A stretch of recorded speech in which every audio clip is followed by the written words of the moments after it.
He said he could build her a house. I fired him because he verbally assaulted me. Now he's trying to build a case. Did you have a contract with her? We had a verbal agreement. Did you have a contract with her? I did not. The dream house that became a nightmare. You didn't do $4,000 worth of work in 3 days. He swindled me. That's a lie. She's a liar. I'm going to resolve this case. Judge Judy. If you don't like it, go somewhere else. You are about to enter the courtroom of Judge Judith Scheinman. The people are real. The cases are real. The rulings are final. This is her courtroom. This is Judge Judy. 35-year-old homemaker Janelle Murray is suing her ex-boyfriend, 27-year-old construction worker Rule Johnson, for an unpaid loan. Rule says the money in question was payment for working on her house. Order. Come to order. All rise. Yeah, this is case number 109 on the calendar in the matter of Murray versus Johnson. Parties have been sworn in, Judge. You may be seated, sir. Have a seat, please. Miss Mary, according to your complaint, you loaned the defendant $3,500. You knew him from a previous relationship. You want to tell me when you loaned him the money, what was it for, and where did you get it from? I loaned him the money in the middle of February. We had known each other about a year and a half prior to. We had been dating. It didn't work out. He couldn't commit. We reconciled at the beginning of the year. He came to me crying about the middle of February, indicating that his life was in danger, that if he didn't have this money, he would be hurt. I trusted him. At that point, he said that he wanted to make this relationship work. I took him for his word. He swindled me. Where did you get the money from? It was a tax debt that I owe. I took a loan out on my house. I just said it was a tax debt. What kind of tax debt? I owe the IRS money from cashing stock in. I took a mortgage out on my house. Do you have proof of that? Yes. He knew I was getting a loan for this money. He came to me right about the time it was about to fund. Let me see. Your Honor, that's false. I didn't know anything about the loan until after the fact. He had made an agreement with me, an oral agreement, that he would pay this back before the 15th. Just a second. Okay, and what date did he come to you in February? On the 20th. And what did he tell you that the money was needed for? I have no idea. He said that his life was in danger. I took him for his word. I just saw that he was scared. And you gave him the money in cash? Yes. He indicated that was the nature of it. Your Honor, I do have a bank account. I'm able to cash checks. Just a second. How much was the amount of your tax bill? $70,000. Okay. Go. Your Honor, this first thing I'd like to present this letter, actually, that I have. It shows a letter from what? It's a letter, actually, from the plaintiff. It shows a little bit of what her word is. And Your Honor, I have never mailed him any letters. Just a minute. It obviously has her. That's the original there, Your Honor, with her signature at the bottom. I can't read and listen to you at the same time. Okay, just show this to her. That really has nothing to do with this case. Absolutely nothing. Well, that goes to show that her word really means nothing, to tell you the truth, Your Honor. This was not a loan. Well, tell me what it was, sir. I read your answer. Tell me what it was. I had done work for her in the middle of last year. My brother, as well, was working with me at the time. He was my employee. And we had spoken with her, him and I, at the same time, were present, to do anywhere from $8,000 to $10,000 worth of work on her home. That's a lie. Skylights, countertop, tile, replace a double door in the front entry. Okay, so you had started to do some work on her house. That's correct. When did you start to do the work on her house? I believe it was July 24th or 25th. We worked there for 3 days. Of 2000? Yes. And how many days did you work there? We worked there for 3 days, Your Honor. Oh, okay. On the third day, we had the job almost completely done, the portion that we were doing, and she said, I'll finish it myself. Had never given us any money for materials besides a $500 check. She had not paid us for our labor, which I had to pay my employee. She gave you $500. A check, that's correct. And that was in July of 2000. I'm speaking. She gave you a check for $500, and according to you, you worked there 3 days. That's correct. Did you have a contract with her? We had a verbal agreement. Did you have a contract with her? I did not, Your Honor. Okay. Because no contractor starts a job that says it's between $8,000 and $10,000. When you she had a list. I'm speaking. When you do a contract, you say this item is going to cost this and that item is going to cost that. You don't believe that the work that you did in 3 days was $4,000. No, it was not, but subsequent to me accepting this job, I turned down numerous other jobs because I was going to be at this job for anywhere from 2 to 3 weeks. You have proof of that? Not on hand, Your Honor. Well, that's your defense. That's your defense to this action. So you should have proof. Now you're telling me she just came home one day and said, I don't want you to work on this project anymore. That's correct. Actually, Your Honor, a few days before that, she had told me that she loved me and wanted to be with me. We went to her house that evening. My brother and I spoke with her on doing this work. She had a large list, pulling out bushes, skylights, numerous work around her house that she had just purchased. We told her, well, okay, we can start in a couple of days. We came by on the Monday of the first part of the week. When we showed up, we asked her to open the garage door so we could unload the materials. So you didn't have another job right then? No. I told her I could be there on Monday. Just a second. So you were free immediately?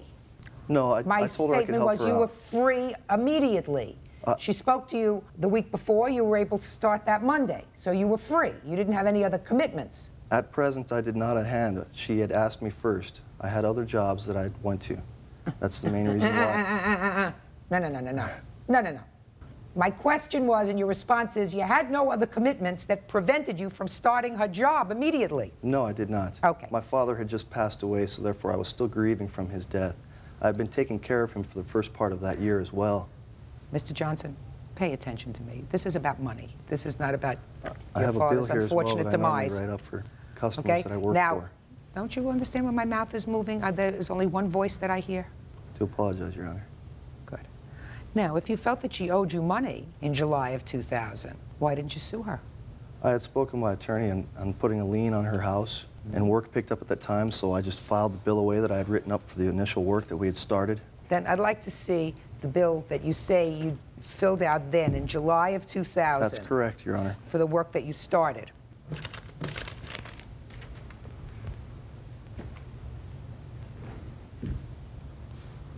I do believe there's a legal term for this called quantum merit, Your Honor. You didn't do $4,000 worth of work in 3 days. I know what the legal terms are. Quantum merit means that you are paid for the work that you do. That's correct. This is not the work that you did in 2.5 days. She gave me a check for $500, that is it. Pay attention. This is not the work that you did in 2.5 days. That's not what your answer is. Your answer is that you gave up other jobs because you had a job that you thought was going to last several weeks. That's your defense. That's correct. So what are you showing me this bill for $4,000? That's the work that we started doing. Halfway through that, she decided to tell us, and I'll finish the job myself, because the first day we arrived on the job, she had a new boyfriend there. Your Honor, the reason that I... Did you remove the countertop? That's correct. Did you install a new countertop? That's correct. One out of 3. What do you mean 1 out of 3? There are 3 countertops. He installed one, gouged the second one, and left the other one standing in my garage. Just a second. Is it there? I paid somebody else to correct the job. That's false, Your Honor. There was one section left not put in, Your Honor, and that was the sink side, and that was the day that she asked us to leave. She would finish the job herself. I fired him because he verbally assaulted me. What did he say? He quoted me that the job would take 3 days, cost about $800. We're talking tile on the floor, kitchen countertops, and a kitchen sink. The initial job that we had quoted was just the surface. On the 3rd day, my stove was still not put in its place. The countertops were, my kitchen was not functionable. He kept verbally assaulting me, making rude comments to me. Your Honor. Please I don't want to hear any interruptions. That's a lie, Your Honor. Please don't interrupt. That's a lie. That's a pure lie. It is not a lie. Out. Him. Out. And the next time somebody speaks, I'm going to resolve this case. It's not going to be to their satisfaction. She's a liar. That's a lie. Do you understand what I'm saying to you? There is not to be any discussion between the two of you, and you are to respond to my questions. That's the way I run a courtroom. If you don't like it, go somewhere else. Judge Judy continues in a moment. You didn't buy the sink. Yes, I did, Your Honor. That's false. You have no proof that you bought a sink. I've got my witness, which you asked to leave the courtroom. Yeah, because he has a big mouth. He doesn't know where he is, and he's not coming back. And later today, I was asked to move out. Did you have an attorney? At the time, no. Should have. Didn't anybody tell you that, sir? Am I the first person who's told you that? No, ma'am. We've been friends for over 20 years. I assumed that I could take her on her word.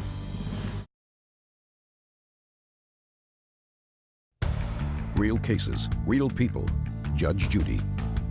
Janelle Murray says ex-boyfriend Rule Johnson owes for an unpaid loan. Okay.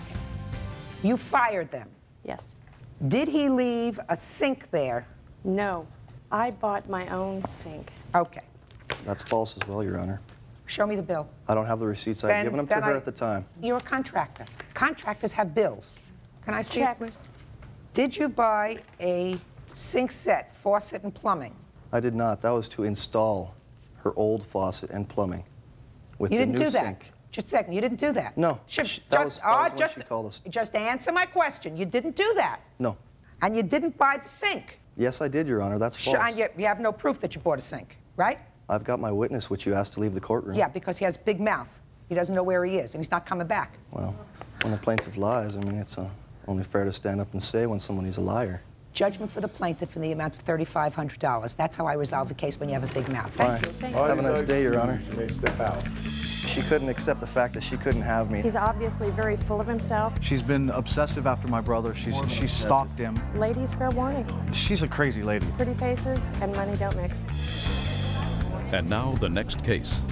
All parties in the matter of Gilbraith versus Brown, step forward. 30-year-old electrician Steve Gilbraith is suing his ex-wife, 30-year-old food care supervisor Kristen Brown, for an insurance settlement she received when their marital home burned down. Mr. Gilbraith, you and the defendant had been married. Yes, ma'am. You are now divorced. Yes, ma'am. Your claim has to do with some property that was in the marital home. The marital home was destroyed by fire. The defendant was reimbursed for losses in that fire by insurance, and you want to be paid for the stuff that was in the house that belonged to you. That is correct, ma'am. Okay. So now I need some dates from you, sir. When were you and the defendant married? We were married October 7th, 1989, divorced October... Sure, just a second. I'll ask the questions. When did you separate? Late 97, 98. Do you remember the month? I believe it was in January. Of 1998. 8.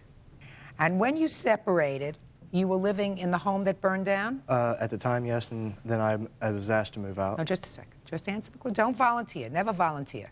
At the time that you separated, you were living in the house that burned down. Yes. The divorce became final when? On October 29th, 99. Almost 2 years after you had separated. Yes. And 1 month later, the house burned down. That is correct. After the final divorce. That is correct. Now, what property do you claim, sir, was left in the house when you moved out in January of 1998? They were personal belongings of mine that the defendant had agreed that I could keep there. You're volunteering information again. I said, what property did you leave in the house? This is a list of everything, Your Honor.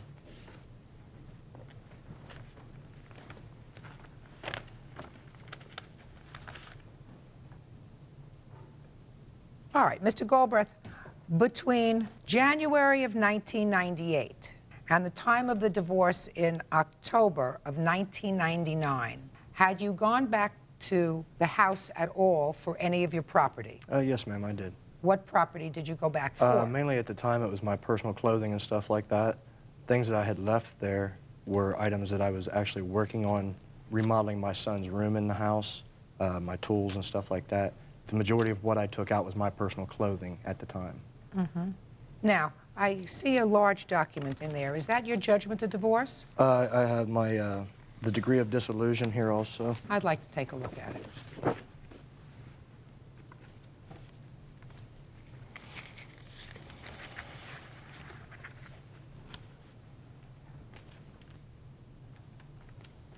This says that at the time of your divorce, you and your wife had allocated all property that belonged to each of you. That's correct. And your judgment of divorce says that at the time of this agreement, you have decided whose property belongs to whom, and whoever has physical possession of that property now is the owner of that property. Did you know that? Yes, ma'am.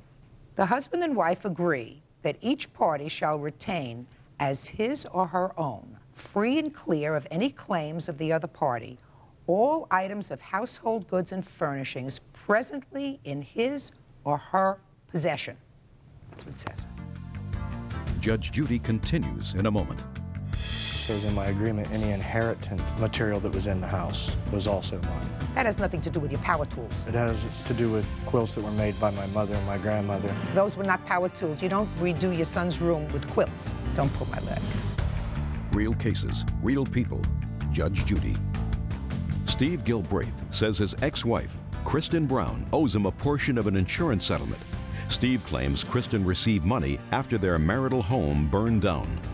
So, at the time that the house burned down, sir, all the property in her possession was hers. The power tools that were in the house I was using to, like I say, to remodel my son's house. Those are tools I use every day on my job. The items that was in there were items that we, her and myself, had agreed verbally that she would allow me to keep there.